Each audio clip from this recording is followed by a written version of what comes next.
uréteres, vejiga, uretra. Eso es como lo más básico y eso ya lo conoce. Es una maqueta bien bonita. Ahora, hay algunas consideraciones como por ejemplo que el riñón derecho siempre está vinculado más cranealmente y está posicionado en relación con el hígado. Por lo tanto, siempre lo vamos a encontrar mucho más cranealmente y las superficies de los riñones varían de acuerdo a la especie. Nos vamos a dar cuenta que el de los bovinos es muy característico porque tiene una forma particular, se llama lobulillado, porque tiene como muchas formaciones redondeadas, que son los lobulillos. Y bueno, estos también difieren dependiendo de la contextura del animal, el depósito, la edad de tejido adiposo, porque va a haber una cubierta que los envuelve. Hay animales que están muy engrasados y los riñones prácticamente no se observan. Esa imagen que observan ahí corresponde a los riñones de un bovino. A mí en general me gusta que se aprendan las descripciones más clásicas que describen mucho mejor la disposición de estos riñones. Se dice que el riñón derecho está de alguna forma compactado, comprimido o aplastado dorsoventralmente. Entonces como que lo pescaron y le pegaron un doblez. El riñón izquierdo, en su aspecto y forma, se describe como prismático. Tiene un polo craneal aguzado y un polo caudal redondeado. Entonces es como una lágrima o es como un prisma, que es la figura geométrica con punta. ¿Ya? Entonces, si se fijan, este es el riñón derecho y este es el riñón izquierdo. Difieren inmediatamente en lo visual en forma. Obviamente si ustedes lo ven vinculado con los vasos sanguíneos van a ver que uno está mucho más craneal que el otro, ¿ya? Pero en general cuando se ven por separado la forma determina la disposición. Siempre en un riñón debiéramos encontrar una arteria renal, una vena renal y un uréter, ¿sí? La posición y la emergencia de estos vasos puede cambiar dependiendo de la especie, pero en general todas apuntan hacia la zona central, o si lo vemos desde el punto de vista anatómico, el ilio renal siempre apunta hacia medial y va a tener una cara lateral que es la que se relaciona principalmente con las paredes abdominales. Entonces, no sé si les llamó la atención, pero el riñón del bovino, ya sea derecho o izquierdo, tiene una composición como de pequeños círculos, ¿sí? Esos son los lóbulos o lobulillos que se describen, por lo tanto, esa característica es propia de esta especie, como rumiano. Ahí se observa un corte longitudinal donde visualizamos principalmente, al igual que en todos los riñones, una corteza, que es lo más externo, y una médula. Ahora, a nivel medular pueden haber algunas diferencias y sutilezas respecto a la especie equina. Después vamos a ver algunas cositas que son más características, pero eso blanco que se ve ahí es la disposición de unas estructuras que son los cálices, que se abren y se internan dentro del riñón bovino. Incluso cuando se hace como una corrosión, cuando se le inyecta acrílico, se ven como unas copitas bien evidentes que van a aparecer en unas imágenes posteriores. Se fijan que en donde se observa la pinza arriba, en la zona del ilio, por ahí entran los vasos, salen las venas y también de alguna forma el uréter. Ese que es más redondeado en los extremos, en ambos, ese es el riñón derecho. Acuérdense que el otro tenía una puntita más definida. ¿Ese a cuál se parece? A la izquierda. A la izquierda, ¿cierto? Es más puntiagudo. Ese de ahí es otra vista del mismo. Así se ve un riñón repleto con grasa. Generalmente el riñón tiene una cápsula fibrosa, que es la cápsula renal. Uno, para observar lesiones en el riñón, tiene que remover la cápsula renal. En los bovinos es más complejo porque entre cada lóbulo o lobulillo hay una interiorización de esa cápsula. Entonces, si uno la quiere desprender, se va a ir rompiendo. En un equino, en un perro, en un gato, uno la pesca, es como quien le saca como la cascarita de una papa cuando está cocida y la saca como una película completa. Se debiera desprender. Entonces en este caso ahí vemos un riñón muy cubierto por esa grasa de depósito superficial. Ahí, si logran observar en la imagen que está más abajo, está la disposición de la estructura urinaria dentro del riñón. Esto es todavía macro, uno lo puede observar, pero obviamente este es un preparado que se hace una corrosión y se deja solamente el molde acrílico. Y esas estructuras como unas copitas que parecen incluso como la flor de una cala, que es como amplia arriba y estrecha en la base, son los cálices. Se habla de cálices mayores y menores de acuerdo al tamaño. Y la comunicación de esos cálices forma lo que es el uréter, y el uréter es el que sale desde el riñón para llegar finalmente a la vejiga y después de la vejiga transformarse en la uretra. Si se fijan también, en general los vasos de mayor calibre están determinados por las venas. Lumen amplio, pared delgada. Por lo tanto, si uno ve y tiene duda de estos tejidos, uno podría tocarlo y palpar. Si la pared se comprime fácil y tiene un lumen amplio, yo pensaría que es una vena. La arteria es más musculosa en su composición histológica y tiene un lumen un poco más estrecho. Y los uréteres, cuando ustedes los cortan transversalmente, tienen forma de asterisco. Entonces también es fácil de identificar. Esa es la disposición de las estructuras que entran al hilo renal, arteria, vena y uréter. En general el uréter siempre sale hacia caudal porque es el que se relaciona con los órganos posteriores, como la vejiga. Esa es una imagen que la van a tener como evidencia de lo que pasa vascularmente dentro del riñón. Esta representación me sirve para aclarar una cosa que es muy importante. Los riñones, al igual que otros órganos, dependen mucho del riego sanguíneo. En específico, los riñones funcionan con alrededor del 20% de lo que es el gasto cardíaco, que lo van a conocer después en fisiología. Por lo tanto, por cada latido del corazón y la capacidad de entregar esa sangre a las distintas células, el 20% de ese flujo sanguíneo lo recibe el riñón. Y el riñón, ustedes saben que es una especie de filtro que filtra el plasma, la sangre, y lo convierte en un elemento de desecho que es la orina. Esa es como la explicación más básica de la función renal. Esa función está dada por la vascularización que hay presente.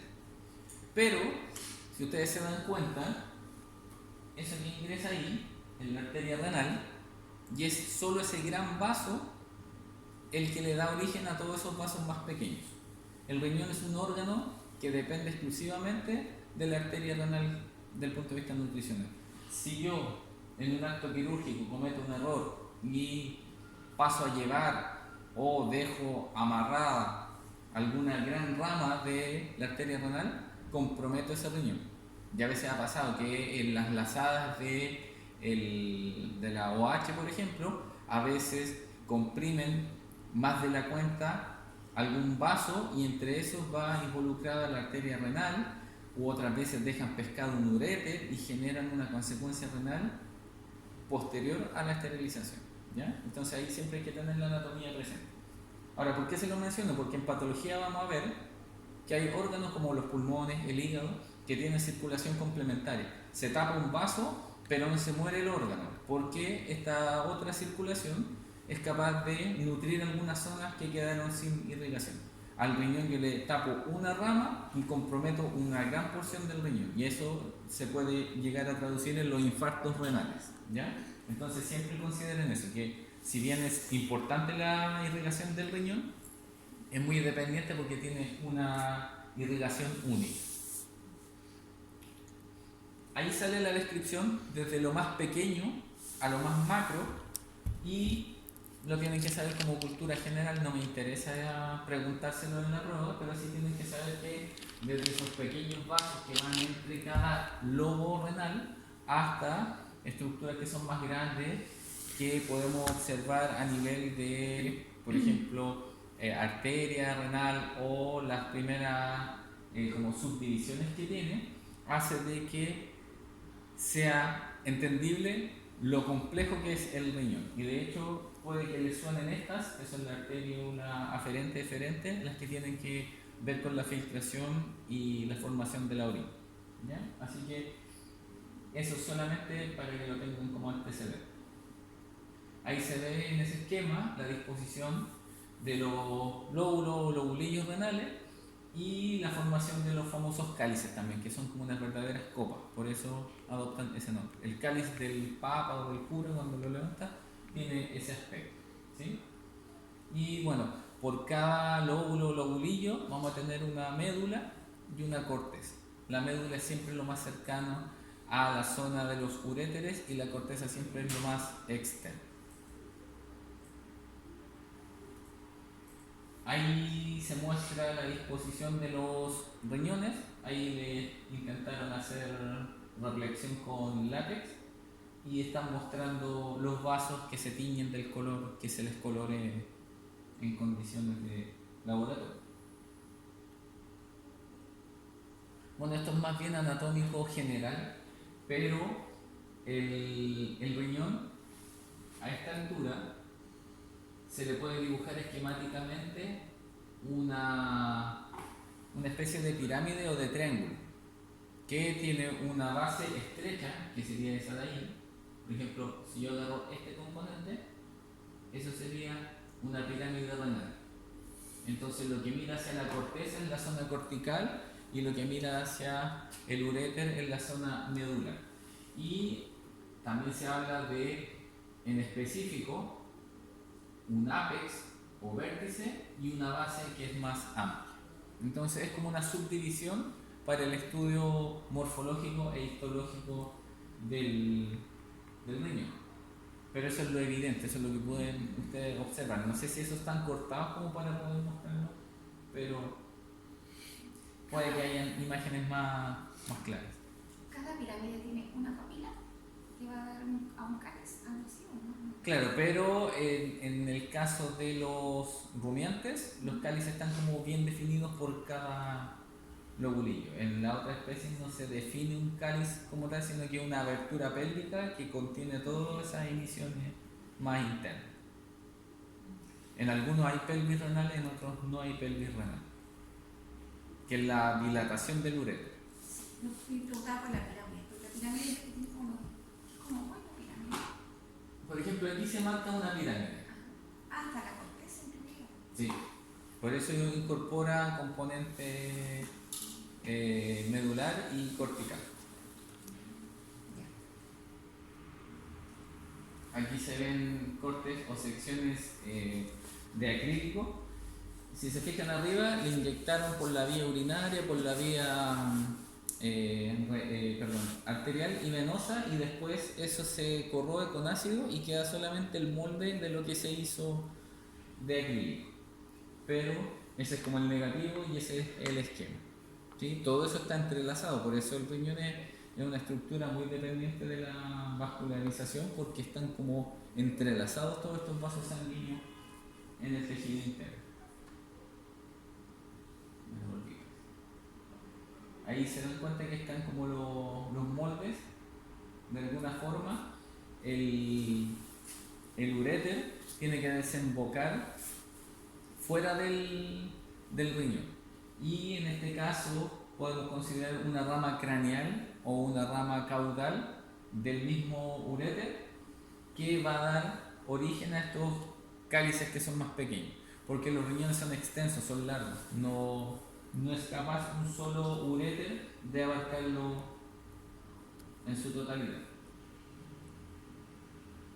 Aquí nuevamente la disposición de la parte urinaria, que es esta del uréter. Aquí están las ramas del uréter y las subdivisiones, y acá están los vasos sanguíneos arteriosos y venosos. Este es un esquema de probablemente un corte de un riñón canino con la disposición de la pelvis renal, que es esta zona más amplia, y que esta se comunica a su vez con los distintos cálices que están conformados. Entonces en este caso sí observamos una pelvis evidente. En el bovino no hay una pelvis como tal. En el caballo también existe. Aquí se observa, bueno, este es un corte de un canino, esa como marquita que se observa ahí, cuando ustedes la abren, la pelvis renal es como una dilatación y se ve como un borde marcado. A eso le denominan la cresta renal. Y la cresta renal es como una especie de límite desde la médula que se proyecta posteriormente hacia el exterior. Esto me imagino que lo vieron ustedes en canino, así que es como un recordatorio básicamente. Se fijan que en este caso el riñón es liso, no tiene superficies rugosas ni relieves. Si nos metemos desde el punto de vista histológico, tenemos que hablar de glomérulo, corpúsculo renal, túbulos contorneados proximales, corpúsculo de Malpighi, asa de Henle, y así nos vamos mucho más en la profundidad. Ahí está la disposición de la nefrona o el nefrón, la papila renal, los cálices, el uréter. Esa es como la formación de lo menos a lo más. Acuérdense que la nefrona tiene un túbulo colector. De ese túbulo colector se empieza a ensanchar en los cálices y finalmente en el uréter, que es la estructura más macro, ¿ya? Pero esto es anatomía macro y esto es como un compilado de muchas cosas que se relacionan. Incluso hay componentes fisiológicos que obviamente por un tema de conocimiento no los podemos incorporar ahí.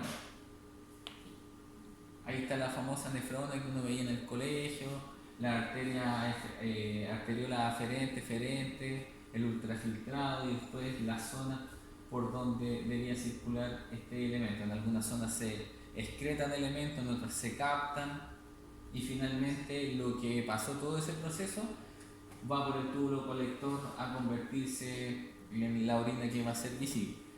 Esto después, ustedes en fisiología van a tener que aprenderlo muy bien, conociendo, por ejemplo, esto que es la cápsula de Bowman, túbulo contorneado proximal, este del asa de Henle con su porción ancha y la angosta acá abajo, el túbulo contorneado distal y después el túbulo colector. Si tienen eso como grabado en su cabeza, después van a entender porque hay fármacos que influyen en la recaptación de algunos protones, otros en la eliminación de elementos, la captación de agua, por ejemplo los diuréticos. ¿Han escuchado hablar de fármacos diuréticos? La diuresis es la micción y muchas veces estos fármacos influyen en la retención de agua para orinar menos u orinar más, dependiendo del tipo de fármaco que se utilice. ¿Ya? Por ejemplo, si yo estoy deshidratado, yo no debiera orinar más porque pierdo más líquido. Entonces ahí se estimula la captación del líquido o de la orina para que no se pierda, ¿sí? Los diuréticos te estimulan a orinar, entonces ahí la secreción de ciertos elementos está aumentada. Más esquemas de la nefrona ahí con un poco más de detalle, pero básicamente los túbulos colectores y el asa de Henle se proyectan hacia la médula. Los túbulos contorneados y el glomérulo están presentes en la corteza. Entonces cuando ustedes miraban en la placa histológica, dependiendo de dónde miraban, era lo que podían encontrar. Más de lo mismo, más de lo mismo. Ya. En el ¿cómo se llama? En el bovino, vamos a considerar que más o menos entre T1 y L3, que son los segmentos vertebrales, vamos a encontrar el... No, eso está... No puede ser T1, eso es T11. ¿Ya? Sí. Entonces sería un tremendo riñón. Sí, porque si no estaría por acá la primera... ¿Cómo se llama? El primer riñón. Eso es T11 a L1. Ese es como el límite donde se podría encontrar. Va a variar dependiendo del tamaño del individuo, si es macho o hembra, si tiene mayor o menor grado de depósito de grasa. Todo eso modifica un poco las condiciones del abdomen. Como les decía, el derecho está aplanado, dorso-ventralmente. Entonces como que era un riñón normal, pero alguien le pegó un giro y lo dejó como con una marquita que le cambia el aspecto redondeado y ¿cómo se llama? Y preciso que tenía el riñón antes de la formación. tiene márgenes, tiene caras y tiene de alguna forma polos, que son los bordes, dependiendo de cómo lo analicen espacialmente, pero debe tener un polo craneal, un polo caudal, un margen medial lateral y un borde o cara dorsal y ventral. El izquierdo, en general, es mucho más caudal que el derecho. Puede incluso, se considera como un riñón más bien flotante, que se mueve y que también puede estar influenciado por la disposición del rumen. Acuérdense que el rumen del bovino es muy desarrollado, por lo tanto lo va a desplazar. También tiene caras, también tiene bordes, y la diferencia principal es que el polo craneal, como les había dicho, era más abusado, por lo tanto lo podíamos reconocer por ese aspecto. Y el polo caudal era más redondeado y también nos favorecía esa situación. Ahora, si se fijan, dice cara dorsal, ilio en el izquierdo. Y si veíamos el anterior, dice cara ventral, ilio. Ahí tienen una diferencia por la disposición y por esta como plegamiento que posee el derecho, le cambia también la disposición del ilio. Vamos a decir que el ilio es por donde ingresa la estructura. Entonces, en la imagen esquemática, ahí lo vamos a observar. Uno, principalmente, observa este riñón izquierdo más puntiagudo que tiene el ilio en la parte dorsal y el ¿cómo se llama? El derecho lo tiene más bien ventral. Eso que ven ahí son las estructuras adrenales. Acuérdense que en esta especie hablamos de adrenales y no de suprarrenales o supraadrenales como el humano por la condición vípera. En general, si ustedes lo analizan, el riñón derecho siempre se vincula más a la vena cava y el riñón izquierdo siempre se vincula más por cercanía a la aorta. Eso es un buen referente porque si lo ven cortado el bloque urinario, el que esté más vinculado a la aorta va a ser el izquierdo y el derecho a la cava. Ahí está la disposición de la vejiga esquemáticamente. Reconocemos la vejiga con una base o un cuello y el borde libre es lo que cuelga hacia la cavidad dependiendo del estado y el llenado. En general esa zona es bien importante, que se habla del trígono vesical. ¿Lo han escuchado hablar? ¿Se acuerdan por qué estaba compuesto el trígono? ¿Qué tenía el trígono? Entrada o salida. ¿Ya? ¿Cuáles eran? Están ligadas de los uréteres ¿Ya? y la emergencia y la salida de la otra, ¿no? Muy bien. Eso es el trígono vesical. La llegada de los dos uréteres de cada riñón más la emergencia de la uretra. Ahora, por ahí se ve algo adicional, pero que va como en paralelo, que en el caso de los machos como que se vinculan, pero más cercano a la base y a la desembocadura, que son los conductos deferentes. Pero esos van por fuera y llegan ahí a nivel de la próstata a conectarse con la uretra. ¿Ya? En el caso del macho eso difiere un poco. La uretra en el macho tiende a ser más elongada o más larga, en la hembra es más corta, ¿sí? Por eso de ahí el componente como morfológico de la predisposición a las infecciones del tracto urinario mayores en la hembra por tener una uretra más corta. Entonces la posibilidad de que las bacterias asciendan es menos el trayecto y el recorrido. Ahí se muestra básicamente como la disposición de la vejiga y cómo esta cambia al momento de tener mayor o menor contenido. En cirugía uno de los puntos claves también cuando se trabaja es tratar de no manipular o romper accidentalmente la vejiga, porque podemos generar la condición de uroperitoneo y la orina es un químico, es muy dañino cuando está libre en la cavidad y eso irrita y genera una peritonitis posterior. Tiene ligamentos de sustentaciones principalmente laterales que la fijan a la pared abdominal y un ligamento central que la mantiene en el eje dorso-ventral adherida. Por lo tanto, no es una bolsita que se mueva y que sea propensa a romperse, sino que está sustentada dentro de la cavidad y que se elonga o se contrae un poco más dependiendo del llenado propio del contenido. A veces cuando uno va a esterilizar una hembra y la vejiga está muy llena, uno la puede comprimir con mucho cuidado y vaciarla para que me genere mucho más campo visual y podamos trabajar. Ese es el uréter de forma transversal del punto de vista histológico. No nos vamos a meter con las capas porque eso ya lo conocen, pero me interesa que miren el lumen y se ve así como una florcita, como de Bob Esponja o un asterisco, ¿ya? Eso es el lumen. Por lo tanto, si ustedes ven una sección transversal de un uréter, por ese plegamiento de la cara interna, van a observar que es reconocible. Los vasos sanguíneos son redondeados de lumen, este es como estrellado, ¿sí? O como asterisco. Entonces, si hay alguno ahí evidente, se lo voy a poder mostrar. La especie equina tiene riñones que se observan con facilidad, son completos, no tienen esta subdivisión y básicamente, al igual que el bovino, va a haber uno más craneal y otro más caudal. Tienen dos formas muy características. Uno se describe como triangular o con forma de corazón y el otro con la forma clásica arriñonada o de poroto. El triangular o de corazón es el derecho y el izquierdo es el con forma de poroto o con forma de riñón clásico.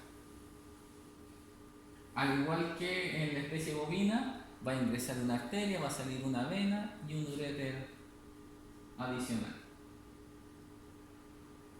Ahí hay una sección de un riñón, en el caso del equino, por el aspecto y la forma que parece más un triángulo o un poroto. Ya, por lo tanto podrían pensar que este es más bien, con imaginación, esto podría ser el riñón derecho. Mira, por esto, No, este es más triangular, tiene como su ángulo más definido. ¿Sí? Ahora, en los preparados, el único inconveniente que podemos tener es según cómo los fijaron y cómo los dejaron apoyados. Yo puedo lograr que un riñón triangular morfológicamente quede más arriñonado o más con forma de poroto. Entonces, en condiciones naturales frescas o bien conservados, debiera ser uno como riñón, perdón, uno como poroto y el otro como corazón o como triángulo, ¿sí? Dependiendo del ojo del observador. Aquí, si observan, hay una dilatación amplia que es la pelvis renal. Esta es la abertura previa a la formación del ureter. Por lo tanto, la pelvis podríamos decir que es un ensanchamiento o una dilatación del ureter, ¿sí? Y hay algunos recesos que se corresponden hacia craneal o caudal dependiendo de la vista y la sección de ese riñón. También presenta una médula y esto que se observa acá, ese como bordecito bien definido, es la famosa cresta renal, que es propia del riñón equino, comparándolo con el bovino. Ahí en rojo se muestra la arteria en el esquema, ahí se muestran los uréteres, ahí se muestra la corteza del riñón, ahí está la médula, está indicada también la cresta renal, ahí está la pelvis renal y ahí están los recesos, craneal, caudal respectivamente. Así se observan los riñones. Aquí hay una vista más bien dorsal y ahí se ve uno que es más triangular y el otro con forma de poroto más clásico.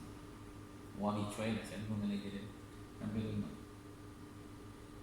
Ahí está más o menos también la disposición del límite que podría tener en el abdomen del equino. El derecho debiera estar entre T15 Y T17, acuérdense que los equinos tienen ¿cuántas costillas? Ah, ¿Mm? Ya, lo saco desde el punto de vista numérico. sí. Pero ¿cuántos pares costales? 18. 18, ¿sí? Y en el caso de los árabes, tienen 17 pares costales, ¿sí? En cambio, el riñón del lado izquierdo, como es mucho más caudal, puede estar desde T17 a L3. Ahí también va a variar. Hay potros que tienen unos riñones súper grandes y pueden extenderse un poquito más. Pero ese es como el promedio. Nunca van a encontrar a todos los animales con el mismo rango. Por eso es un rango amplio. Lo mismo que en el perro, en el gato, hay límites que están considerados. Nuevamente, el riñón derecho vinculado con la cava, la aorta se vincula con el izquierdo, ¿sí? Y las adrenales tienden a estar dispuestas medialmente. Ahí hay una representación un poco más esquemática, con esas como lila, son las adrenales, la forma del riñón derecho más bien triangular, la del izquierdo más bien como bolito. Y eso que ven en rosado es la aorta, y esa es la que entrega la disposición directa de las ¿cómo se llama?, de los vasos que le dan origen a la irrigación del riñón.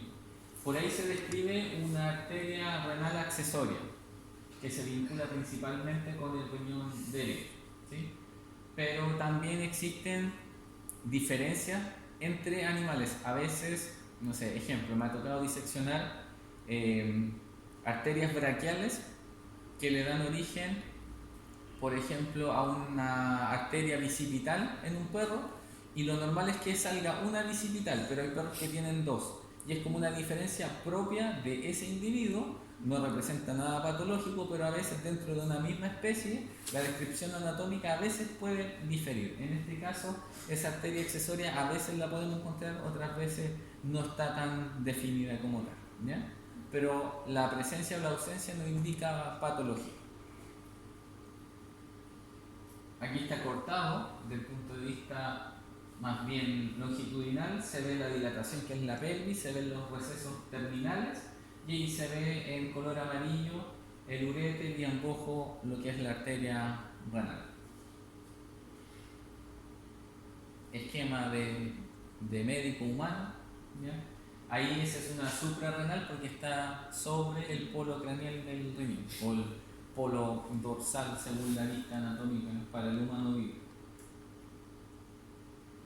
Ahí se le hizo una reflexión a un riñón, y se fijan que los colores a veces se pueden mezclar o llegan a un punto donde podrían confluir, pero siempre, o como dinámica general, lo amarillo es urinario, lo rojo es arterial y lo azul o celeste es lo venoso. Ahí está la disposición de la vejiga en el abdomen. La vejiga, cuando está pletórica, cae hacia el abdomen. Siempre es importante tenerla en consideración. Bueno, este es un esquema de un gato, ¿ya? Aparte de la disposición de la vejiga, que es mucho más evidente, ustedes pueden palpar bien la vejiga de un gato, al igual que los riñones.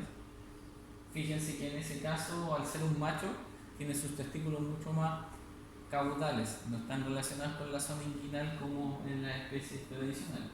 Es un punto identificable. También es más como fácil la cirugía, pero también hay más riesgo de contaminación por la vecindad del recto y el ano, ¿sí? Entonces, tiene sus pros y sus contras. Ahí está la disposición nuevamente, pero en colores de la vejiga, el cuello, el nacimiento de la uretra. Aquí está el borde libre, esta es la zona del trígono. Acá se observa la uretra, y en esta zona donde se proyecta también la próstata. Eso que ven ahí son los uréteres que van a llegar ahí a confluir el trígono, y eso que se ve en fosforescente o no sé, amarillo, fosforescente, color pelota de tenis, son los conductos deferentes del mar. Ahí está con los, ¿cómo se llama?, Así que es como principalmente lo mismo. Ahora, bueno, después cuando les pasen fisiología van a entender, por ejemplo, por qué la micción hasta cierto punto es controlable, porque hay músculos que están relacionados con la zona vesical que nosotros podemos contener voluntariamente, pero hay otros que son involuntarios. Entonces, un correcto estado de nuestra zona lumbosacra hace de que nosotros controlemos correctamente la micción. El perrito o gatito que lo atropellan y le segmentan o le lesionan la columna, a veces se orina de forma involuntaria por rebase, o sea, la vejiga ya no dio más en cantidad y se escapó de forma involuntaria. El animal no tuvo en ningún momento el control para vaciarla, se vacía por rebase, ¿ya? Y eso es una cosa muy frecuente en animales traumatizados. Y bueno, tienen que considerar que después de la vejiga sale o emerge la uretra, que es la que se va a disponer por la parte interna del pene en el caso de los machos, y en el caso de la hembra se va a abrir a un divertículo uretral que está vinculado con el aparato genital, que lo vamos a ver a continuación. ¿Ya? Entonces, como se fijan, la parte urinaria no tiene grandes dificultades, principalmente es recordar lo que saben de anatomía, pero sumarle básicamente que los riñones tienen una forma en el equino y tienen otra forma en el bovino, y por ahí más o menos manejar las características, que eso es lo relevante de la anatomía comparada. Yo les puedo preguntar cuáles son los vasos que se vinculan al riñón o por qué zona entran, pero eso es anatomía general. Las diferencias están dadas por la forma, el aspecto de los riñones comparados.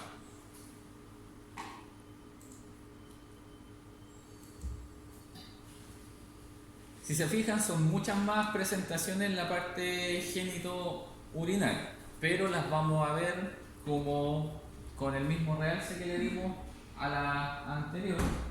Probablemente como a las 8:30 hacemos una detención para que se airee y dejar algo encaminado, porque si nos atrasamos mucho no la vamos a alcanzar a ver.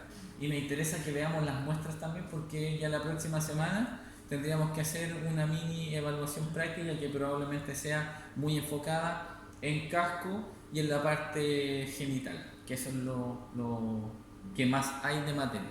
¿Ya? Entonces, esto también se sustenta en una base de anatomía del canino que ustedes tienen, por lo tanto van a ir apareciendo imágenes de perros que las vamos a ir obviando, pero podemos ir mencionando algunas cosas que son relevantes. Dejen hidratar el huevo porque se seca y falla.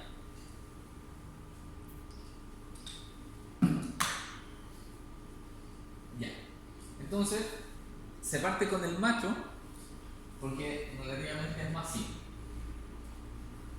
El testículo en sí es una estructura que está protegida y envuelta por una serie de túnicas o membranas.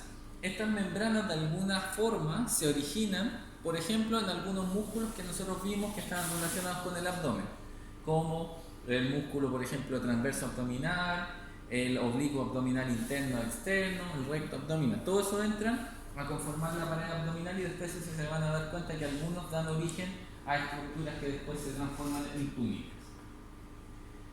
El testículo es como la estructura básica que da origen a la formación de los gametos, en este caso los espermatozoides.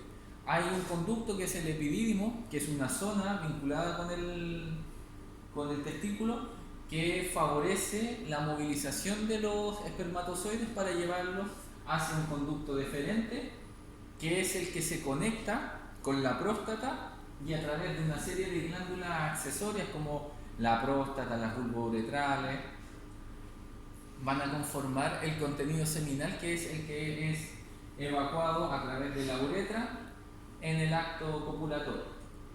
El pene de estas especies que vamos a estudiar difieren bastante, ¿sí? Ahí hay un esquema general de lo que es el aparato reproductor de un macho bovino. cosas que debiéramos considerar. Por ejemplo, el pene de los toros es bastante delgado. Se considera como de tejido fibroelástico. No es un tejido eréctil como el pene del perro o ¿cómo se llama? O del potro o del asno, que son más bien musculares, pero que necesitan de un gran flujo de sangre.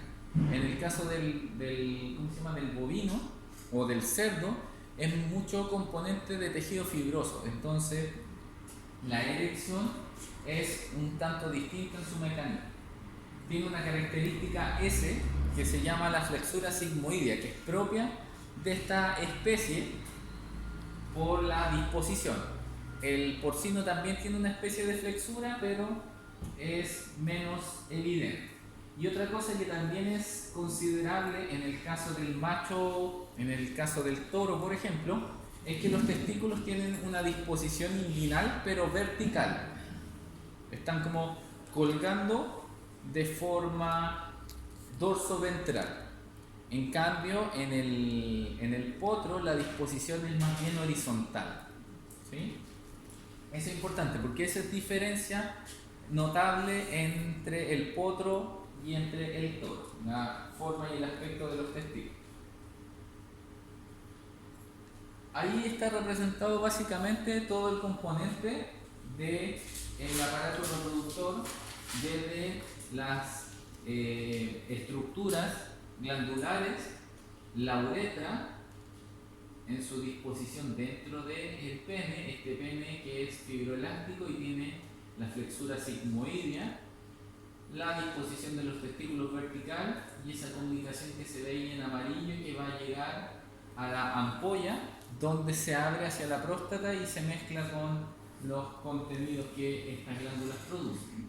Acá abajo se observa esa estructura más bien tenue, que es el músculo retractor del pene. El músculo retractor está siempre actuando en presencia de un pene no erecto. Cuando el pene se erecta, ese músculo se relaja y permite que se asome o aparezca desde el prepucio. Por lo tanto, es como el que más trabaja, porque está siempre en esa situación. Aquí viene una cosa que visualmente se ve como difícil, pero no lo es tanto. Me interesa que en esa imagen tengan como la visión de que esto es como una sección que se le hizo al abdomen que yo les dije que habían algunos músculos involucrados, y de esos músculos pueden originarse algunas estructuras que van a relacionarse con la envoltura del testículo. Básicamente me interesa que de adentro o de afuera hacia adentro, como lo quieran ver, reconozcan las capas. La más externa es la piel, que es el escroto, ¿sí? Después viene una que se llama túnica dartos, ¿sí? Que es como el subcutáneo. Después de eso viene una fascia espermática externa y luego viene una interna, ¿sí? Ahí ya llevamos 4 capas o envolturas evidentes. Y no conforme con eso, viene una túnica vaginal que se denomina parietal y visceral. La visceral siempre es la que se relaciona con el órgano, la parietal externa o con la pared. Entonces, repito nuevamente, tenemos externamente la piel. Yo cuando quiero castrar a un animal tengo que incidir la piel, que es el escroto. Después tengo que traspasar el dartos. Después viene la fascia espermática externa, interna. Y después viene la túnica vaginal parietal y la más profunda va a ser la visceral. Una vez que yo hago eso, asoma el testículo y yo visualizo una cobertura más bien fibrosa que es la túnica albuginea. Por lo tanto, eso es de lo más externo a lo más interno lo que yo visualizo en un testículo. Ahí vamos a ver algunas capas, porque no las puedo mostrar todas porque está seccionado el testículo. No puedo mostrar la piel, el dartos, ¿sí? Claro. Cuando uno tiene la disección, uno abre capa por capa y las muestra todas. Cuando están castrados los animales y se sacaron, te muestran las que quedaron y las que fueron removidas se perdieron. ¿Ya? Entonces, Profe, en el gato es imposible hacer eso, ¿no? ¿qué cosa? Ver las capas, capa por Es que capa. son No chiquitísimas. se puede ¿Sí? hacer. De hecho, con los gatos se hace una pequeña como fricción con la hoja del bisturí y como que con eso cauterizan y muchas veces no dejan puntos. Hay otros que hacen una técnica de 8 nudos y con eso también dejan neutralizado al animal y después cortan y con eso no hay riesgo de sangrado. Hay otros que cauterizan por seguridad. Pero no dejan puntos y no hay riesgo de infección. ¿No? Es que si tú haces una técnica aséptica, no debieras utilizar antibióticos. De hecho, lo que se dice actualmente es que el uso de antibióticos como preventivos genera resistencia. Entonces, si tú haces una buena técnica, una técnica limpia, con materiales estériles, no debiera ser necesario, más que con la inmunidad que tiene el animal. Si el animal se complica, se contamina, ahí tú podrías utilizarlo como apoyo. Pero en estricto rigor, si tú haces una técnica libre de patógenos, no debiera haber contaminación. Así que hay que tenerlo en consideración. Hagan la lista por mientras. Para que ganen tiempo. No tengo. No ando con la... Aquí hay uno. A ver si les sigo. Ya, entonces eso que se ve complejo y por colores, después ustedes lo van a ver con más detalle en su casa, con mejor definición, y se van a dar cuenta que desde afuera hacia adentro son los mismos que ya les mencioné. ¿Se acuerdan cómo se llamaba una estructura que favorecía el descenso o el ascenso del testículo? Un ligamento. Más que un ligamento. Se llama. Y eso es un... ¿Qué es? ¿Un tendón? ¿Un ligamento? ¿Qué es? Parecía un ligamento. Es como medio desteñido, pero es un músculo cremaster, ¿ya? Ahora, ¿qué hace el cremaster, por ejemplo?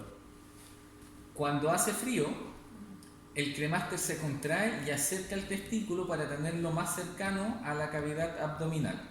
Acuérdense que la espermatogénesis es dependiente de la temperatura.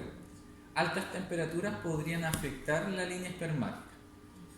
Por eso, los hámsters, las ratas, cuando hace calor, vasodilatan y los testículos se ven muy marcados, muy definidos.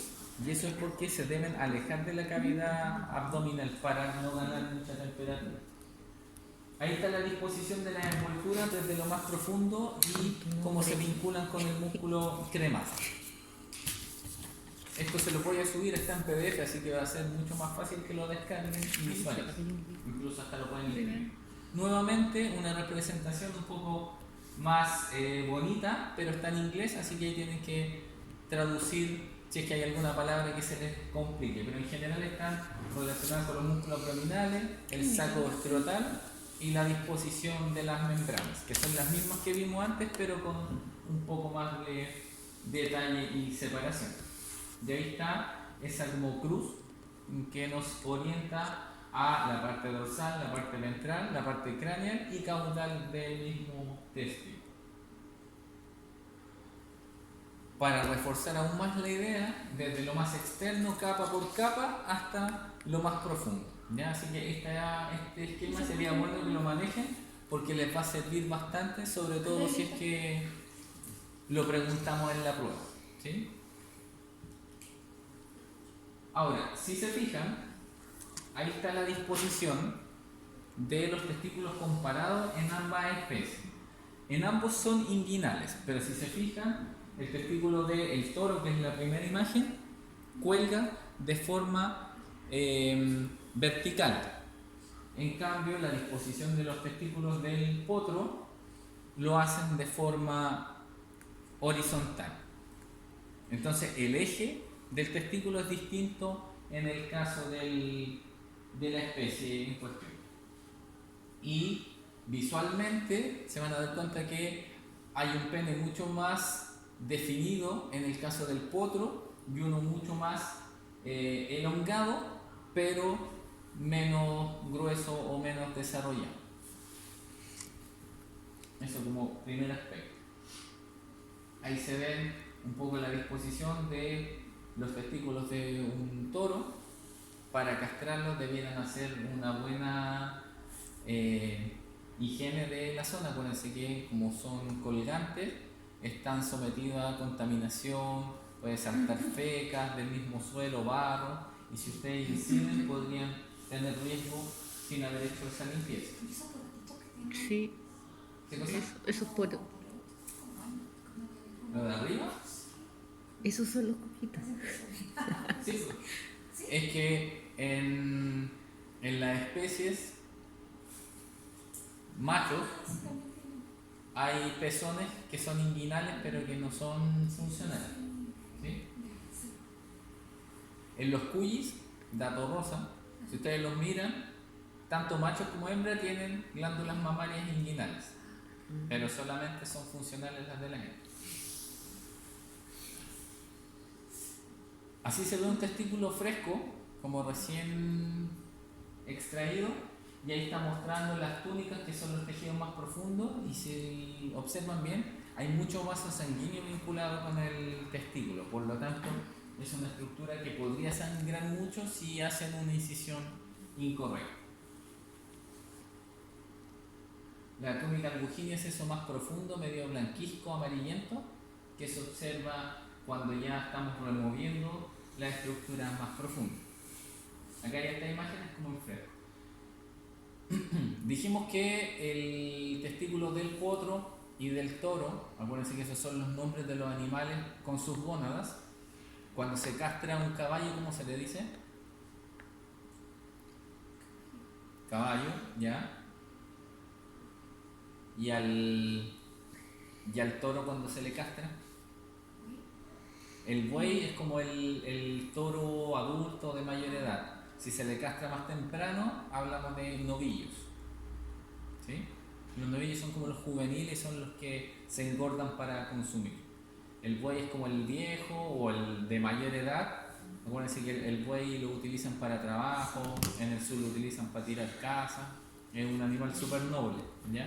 Y como lo castran, se pone grueso, ¿ya? Entonces sirve harto para el trabajo.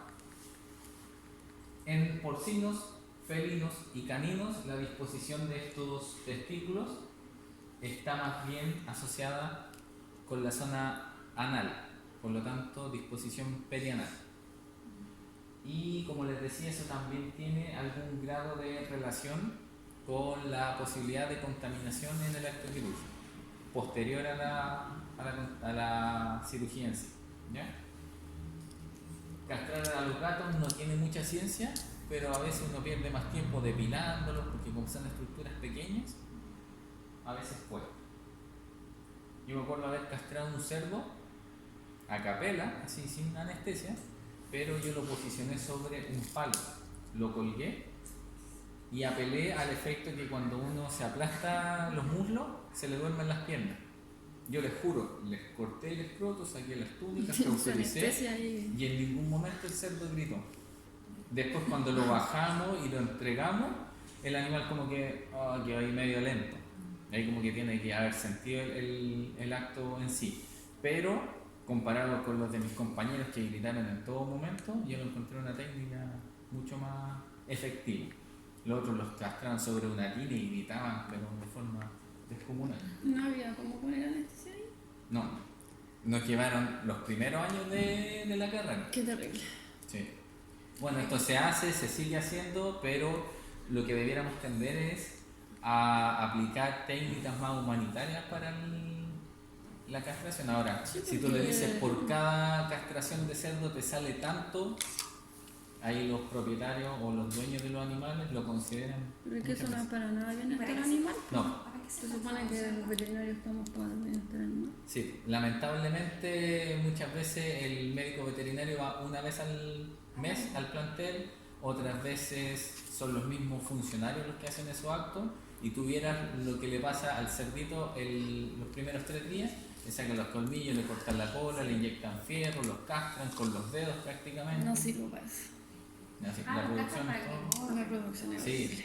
los castran para uniformar los grupos, para disminuir el riesgo de peleas entre machos, para disminuir la monta o los embarazos precoces y la gestación en general. Y eso, es como para que el animal gane peso a través de la supresión de ciertos elementos hormonales. Así que al final ahí se hacen una serie de manejos que, claro, ahí si hablamos de bienestar animal caemos en varias consideraciones. Profe, el Gubernaculum testil Ujú. no es el que baja los testículos, ¿no? Ese es. Después creo que Entonces con ese me confundí, con Sí, sí. el cremaster. Ya. Dale. No, son distintos. El Gubernaculum testi es el que trae el testículo Desde la zona casi, abdominal.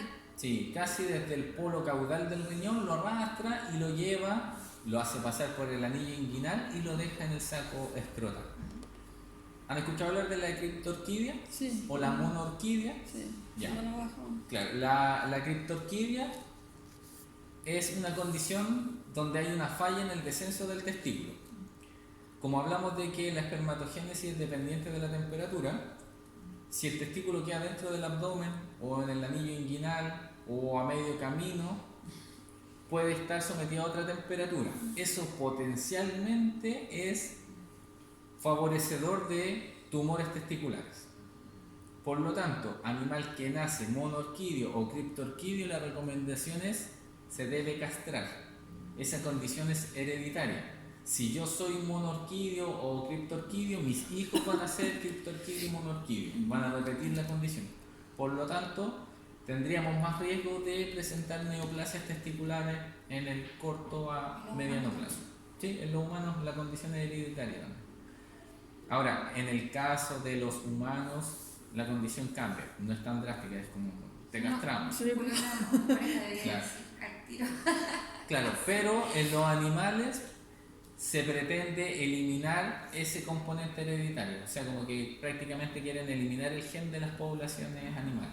Pero es extraño porque aparece en más de una especie, entonces no es como eliminable del todo. Y basta que una persona se niegue y ese animal prolifere, va a seguir presentando el gen en el tiempo, ¿ya? Pero ustedes debieran sugerirle a sus clientes, dentro de las fechas límites, la castración del individuo. En un perrito debieran los testículos asomar en las primeras semanas, pero hay literatura que dice a los 6 meses recién uno puede determinar si el animal es criptorquidio o monorquidio. Y hay otros que son más conservadores y dicen 8 meses como máximo. Si el perro no los descendió a los 8 meses, hay que castrar. Entonces te da 2 meses de posibilidades que desciendan, ¿ya? Y bueno, a veces a mí me ha tocado ver algunos que quedan principalmente abdominales y muy pequeñitos, muy chicos. Entonces claramente ese testículo no va a ser normal. Me tocó ver una vez un samoyedo que era criptorquidio bilateral y sus 2 testiculitos estaban muy cercanos a los riñones. Y de hecho el perrito como que conservó características de cachorro. Ven que la testosterona y la producción de testosterona testicular hace de que el animal desarrolle las características secundarias. Este como que quedó en etapa de juvenil o de cachorrito. Era un samoyedo de 5 años y tenía carita así como de perrito joven. Básicamente el testículo tiene un margen que se relaciona con el epidídimo y un margen o borde libre. Y en el epidídimo nosotros vamos a encontrar una cabeza, un cuerpo y una cola. Cola que se relaciona con el conducto deferente que lo va a llevar hacia el exterior o hacia la próstata principalmente. Entonces ahí se ve un testículo de toro, ahí está la cabeza, el cuerpo, la cola y después nace un conducto deferente. Este es el margen epididimario y este es el margen libre. Esto es dorsal, esto es ventral y esto que ven acá es el famoso cordón testicular. Hay una imagen muy buena que me va a permitir explicar el proceso. Bueno, acá están la disección como en fresco y se van a ir viendo las disposiciones, por ejemplo, de las túnicas, las posiciones del, ¿cómo se llama?, del epidídimo. Ahí se ve un poquito mejor. Se fijan que hay varios vasos sanguíneos en lo profundo vinculados. Se ve la cola del epidídimo y el conducto deferente. Eso que se ve ahí es el famoso plexo pampiniforme. ¿Lo han escuchado hablar, verdad? Ya. Es importante porque, bueno, el cordón espermático es como todo el paquete vascular y tejido conectivo del cual de alguna forma cuelga el testículo. Pero el plexo pampiniforme es una especie como de serpentín refrigerante. Se lo voy a mostrar con una imagen, con eso. Yo les hablé de que la espermatogénesis es termodependiente, de alguna forma. Por la arteria testicular entra sangre que va a la misma temperatura que está funcionando el organismo. Por lo tanto, el plexo pampiniforme es una estrategia física de extracción de temperatura. Y esta como red que forman las venas en contorno a la arteria hace de que en cada giro que tiene el plexo venoso vaya perdiendo temperatura y se lo comparte el territorio venoso. Por lo tanto, llega a un par de grados más bajo de lo que salió en la primera eyección del corazón. Si por ejemplo, pongámosle un perro bombea a 38,5 grados, probablemente va a llegar a 37 al testículo o 36,5, pero no llega exactamente a los 38 del cual salió, y ese pequeño diferencial de temperatura mantiene la línea espermática en buenas condiciones, ¿sí? Entonces esa es una de las estrategias. Y esto es física, es como si yo entro en contacto con una superficie que tiene, por ejemplo, mis manos están a la temperatura mía. Si yo las pongo sobre la mesa, esta mesa está helada, yo estoy perdiendo temperatura en contacto con la mesa y la mesa está ganando temperatura. Las venas, en este caso, me están sacando temperatura y yo, arteria, que serían las manos, estoy perdiendo temperatura. Entonces es un fenómeno físico Transferencia de calor por conducción. Transferencia de calor por conducción. Está la convección, la conducción, entre otros. Si nos toca patología, y vamos a hablar de la regulación de la temperatura y también lo van a ver en fisiología. Entonces, si se fijan, esa estructura vascular que tiene el testículo tiene una estrategia muy interesante. Así se ve la reproducción con acrílico de un cordón testicular y todos los vasos sanguíneos que están vinculados dentro del testículo mismo. Entonces es muy vascular. Por eso cuando los castran y queda algún vaso abierto, filtra mucha sangre. Acá hay un corte transversal, pero básicamente muestra las mismas túnicas que les mencioné, pero con otro grado de profundidad y esquematización. Esto es como un corte transversal del testículo y ahí se ve el plexo, el conducto deferente, el plexo pampiniforme y el parénquima testicular mismo, que es lo amarillo. Ese es un corte longitudinal, este es un corte transversal. Lo cortaron como quien corta una papita o una zanahoria. Esquemas más clásicos, pero de lo mismo, que habla de la disposición de los túbulos seminíferos, que es la unidad más básica del testículo, cómo se organizan. Hay un septum intratesticular, después están los famosos conductos eferentes, después se forma el epidídimo con toda la conformación de cabeza, cuerpo, cola, y finalmente el conducto deferente, que es el que se comunica con la próstata. De hecho, el cordón testicular tiene el conducto deferente y el plexo vascular. Entre el plexo y el deferente hay un mesodeferente, que es un tejido conectivo que adosa el conducto deferente para que no esté libre y bailando. ¿Han escuchado hablar de la vasectomía? ¿Qué es la vasectomía? Pensaba que era contra el conducto deferente. No sé para que no tenga.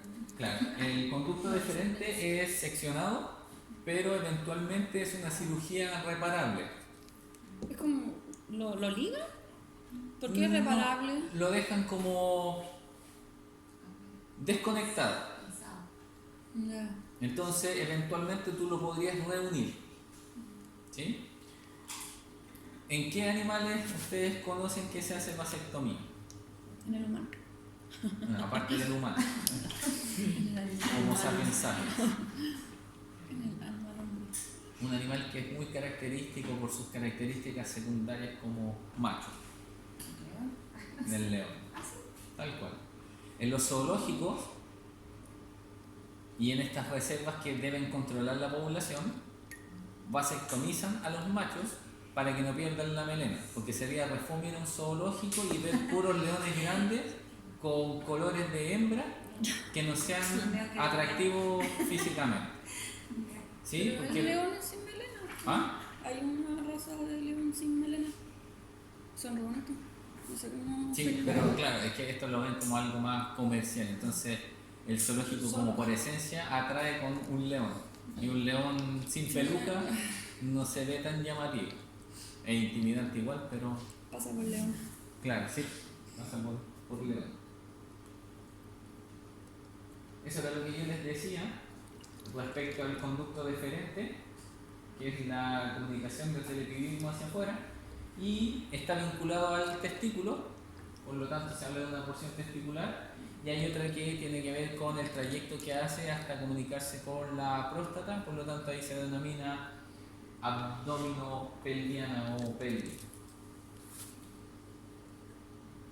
Ahí está la disposición nuevamente esquemática de la parte urinaria y la parte uretral, que aquí no se ve Reviví. ¿cómo se llama? El defecto. Hay glándulas accesorias, que son las seminales, la próstata, que es la más importante y es la que está presente en todas las especies mamíferas. La próstata no falla en ninguna. Alguna vez a nosotros nos hacían dudar en la UCI y el gato tenía próstata.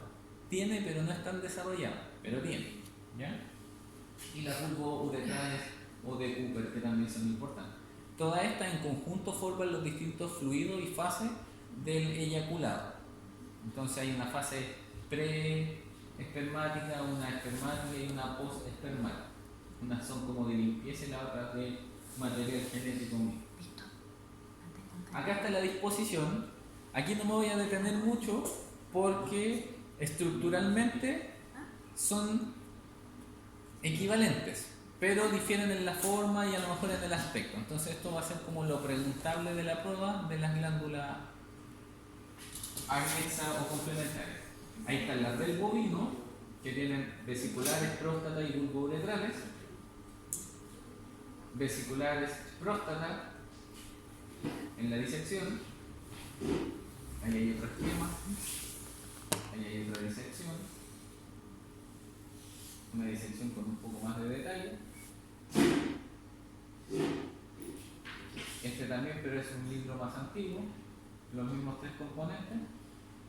El equino, se fijan que los colores se conservan como para dar homogeneidad.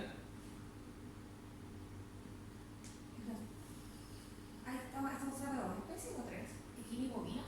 Vimos bovino en la primera, este es del equino, ¿Y también tiene las tres? ¿sí? Acá están las del porcino, que es como un agregado, y las del perro, que ya las conocen, que la desarrollada y la 21 es la próstata, ¿sí?